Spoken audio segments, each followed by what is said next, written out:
Sri Lanka merupakan negara yang digadang-gadang sebagai tempat pertama kali Nabi Adam alaihissalam turun ke muka bumi ini. Menurut sebuah riwayat yang disampaikan oleh Al-Bukhari, terdapat 10 generasi antara Adam dan Nuh alaihissalam, serta seluruh generasi ini adalah Muslim. Dalam buku berjudul Islam, The Primordial Religion, Ibrahim Malabari menjelaskan fakta-fakta tersebut secara rinci. Ia menegaskan bahwa Adam adalah Muslim pertama di bumi, sekaligus seorang nabi.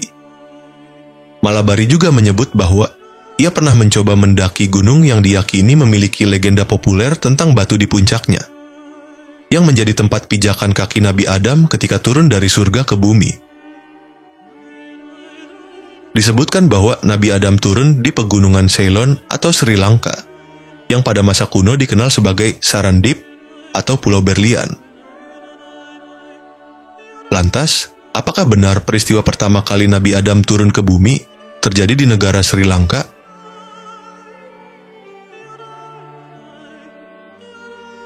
Adam alaihissalam adalah nabi pertama sekaligus manusia pertama yang Allah Subhanahu wa taala ciptakan di alam semesta ini.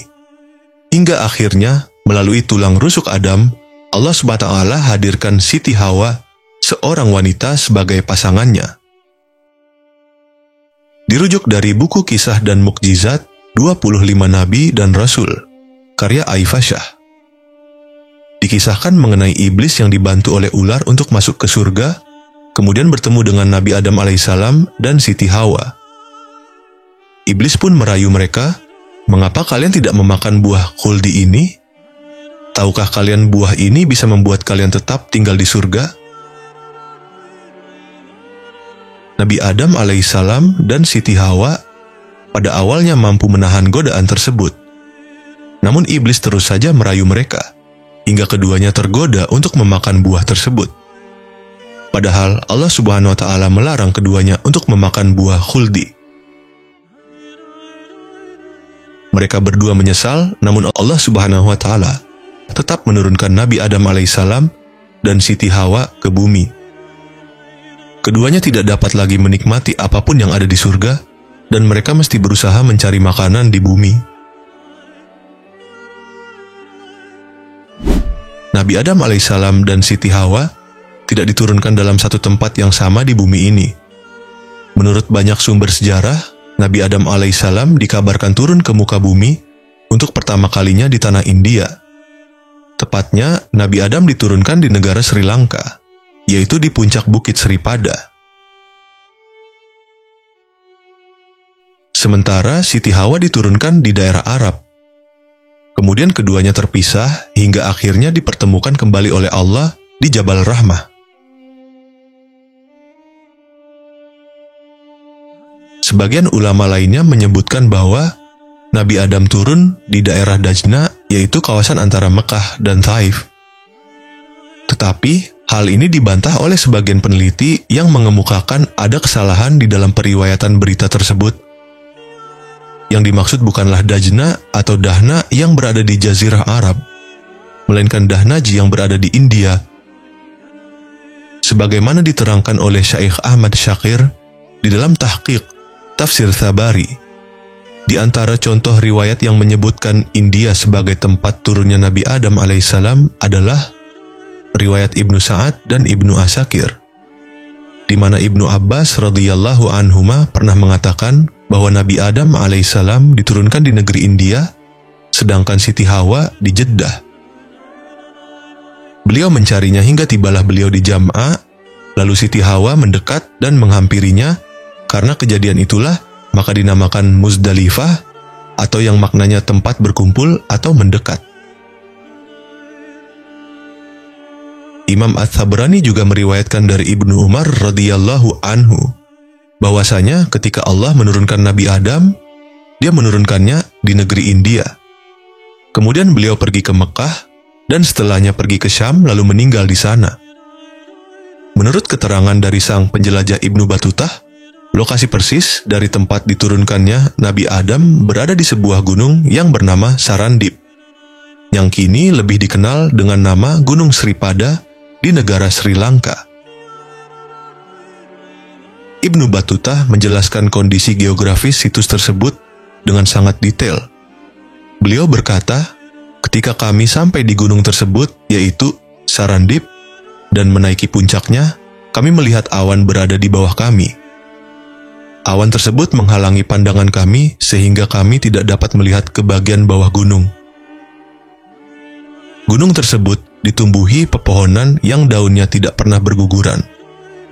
Di sana juga terdapat bunga beraneka warna serta bunga mawar seukuran telapak tangan.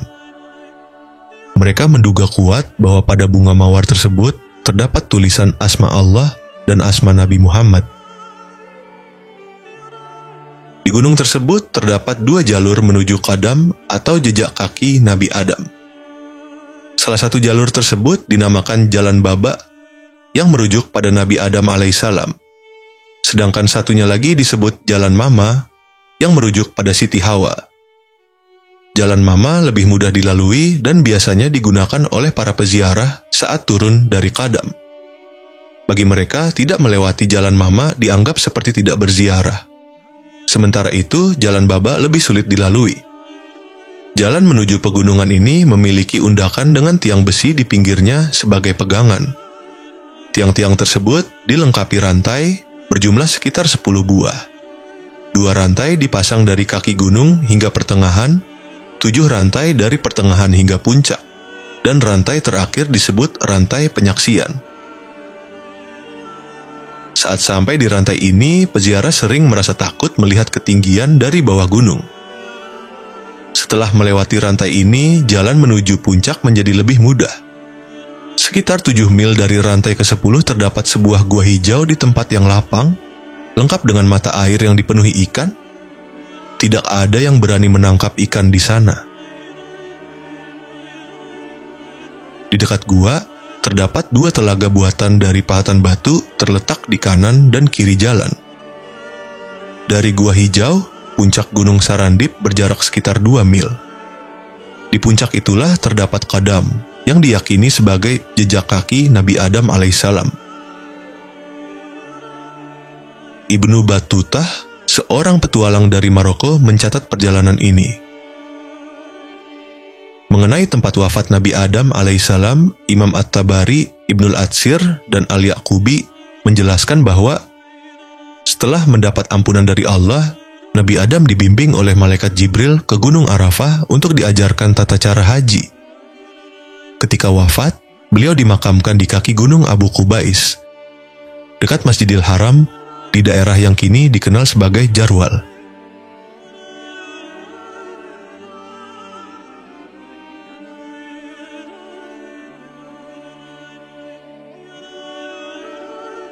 Menurut salah satu tabi'in terkenal, Qatadah, Ka'bah sudah berdiri di bumi sejak Nabi Adam alaihissalam diturunkan ke dunia. Allah berfirman kepada Nabi Adam, "Aku akan mengirimkan rumahku bersamamu dan keturunanmu ke bumi. Seperti halnya para malaikat melakukan tawaf di sekitar arsy Allah, manusia akan melakukan tawaf di sekitar Ka'bah." Ketika terjadi banjir besar di masa Nabi Nuh, Allah mengangkat Ka'bah ke langit untuk melindunginya dari kehancuran. Ka'bah tetap berada di surga sebagai porosnya. Setelah banjir surut, Nabi Ibrahim menemukan kembali jejak fondasi Ka'bah di bumi dan membangunnya kembali di atas dasar tersebut. Hal ini dijelaskan dalam tafsir Ibnu Katsir Yahati pada penafsiran surat Ali Imran ayat 96. Ibnu Jarir, seorang penafsir Al-Quran terkemuka, menyebut bahwa Allah memerintahkan Nabi Adam untuk mengelilingi arsy-Nya di langit sebagai ibadah. Oleh sebab itu, Allah mengutus malaikat untuk mengajarkan Nabi Adam tata cara haji. Ibnu Katsir juga menjelaskan bahwa menjelang akhir hidupnya, Nabi Adam kembali ke gunung tempat dia pertama kali turun dan ia dimakamkan di sana. Ada kemungkinan Nabi Adam kembali ke Ceylon, Sri Lanka, dari Arab. Hal ini tidak mustahil terjadi. Nabi Adam alaihi salam hidup selama 1000 tahun dan keturunannya tersebar ke berbagai tempat di bumi, termasuk Ceylon, Arab, dan mungkin juga India. Anak-anak dan cucu-cucunya mulai menghuni berbagai wilayah di bumi. sepanjang perjalanan Nabi Adam dari Ceylon menuju Mekah, tempat-tempat yang ia singgahi kemudian berkembang menjadi kota-kota. Ibnu Katsir juga menyebutkan bahwa Ka'bah adalah bangunan pertama yang didirikan di bumi, dan bumi kemudian dibentangkan di sekitarnya. Oleh karena itu, Ka'bah dianggap sebagai pusat bumi.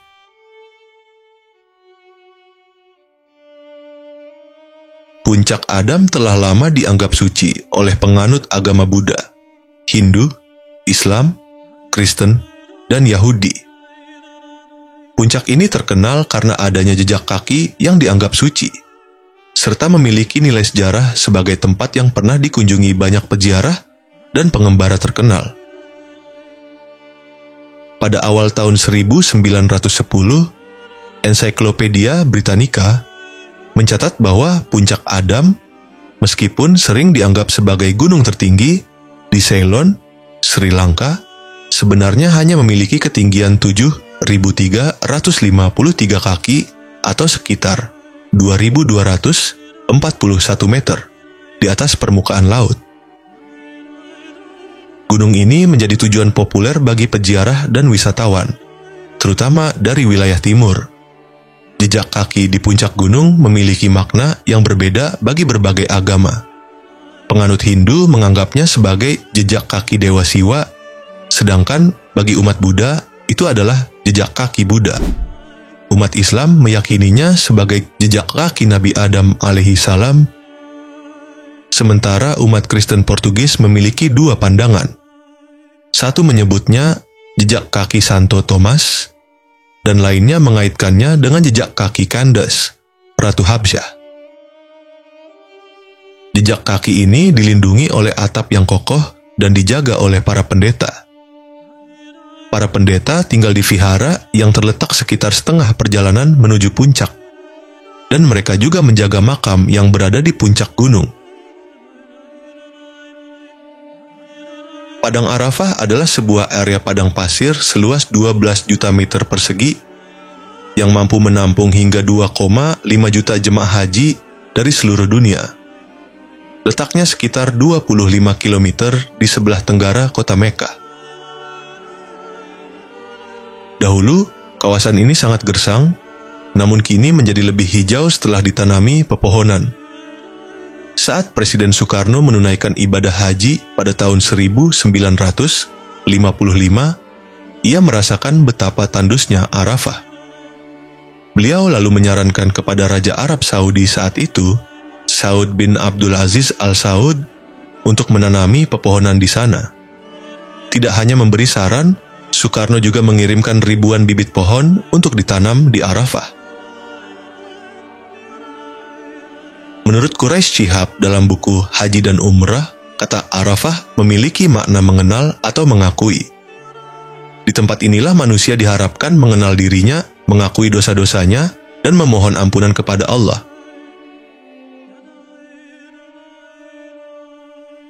Makna lain dari Arafah adalah mengetahui, di mana manusia menyadari siapa dirinya dan tujuan keberadaannya di bumi. Di Arafah terdapat sebuah bukit bernama Jabal Rahmah. Bukit ini diyakini sebagai tempat pertemuan Nabi Adam dan Siti Hawa setelah mereka diturunkan ke bumi setelah terpisah selama sekitar 200 tahun. Di Arafah lah kemudian Nabi Adam dan Siti Hawa bertemu dan menyesali dosa yang mereka telah lakukan berdua. Kemudian doa mereka diabadikan dalam surah Al-A'raf ayat 23. Ayat ini menyatakan bahwa bukan saja Siti Hawa yang tergoda dengan tipuan setan, tetapi juga Nabi Adam tertipu. Dari Nabi Adam dan Siti Hawa lah lahir nenek moyang manusia hingga saat ini. Siti Hawa adalah profil perempuan salihah yang senantiasa menemani Nabi Adam. Terbukti ketika mereka terlempar dari surga, keduanya kemudian saling mencari. Siti Hawa adalah sosok perempuan pertama yang menjadi teladan dalam kesetiaan dan keteguhannya mendampingi Nabi Adam alaihi salam. Ia setia menemani Nabi Adam baik saat mereka hidup bahagia di surga maupun saat menghadapi kesulitan di bumi. Meski namanya tidak disebutkan secara langsung dalam Al-Quran, Menurut Imam Nawawi dalam Syarah Syahih Muslim, Ibnu Abbas menyebut bahwa Hawa dinamakan demikian karena ia adalah ibu dari setiap kehidupan.